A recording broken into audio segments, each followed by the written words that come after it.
I have two voices in my head. One voice is like darkness, a swirling black cloud engulfing my mind. The other is not a foil of the first, not the light shining through, but it fights. The dark voice tells me I'll never be good enough for him. It shouts, and I remember everything that's wrong with me.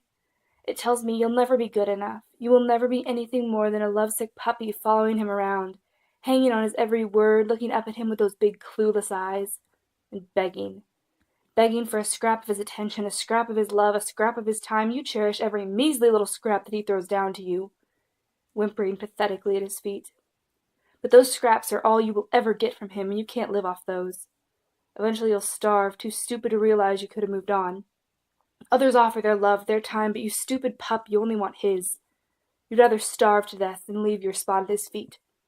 Pathetic. He will never see you as anything more than a pathetic little bitch. Not true! The fighting voice cries out through its tears. I am beautiful, I am strong, I have a purpose, a drive, I have so much to give. He'll see that, I know he will. The dark voice laughs. Do you honestly believe that? Look at the others he's had. Look at yourself. Do you honestly think he would stoop so low? Yes, I mean no. The fighter protests, confused. God made me. He loves me.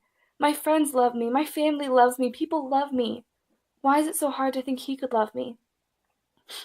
God doesn't love you. He knows what you've done. How could he love you still?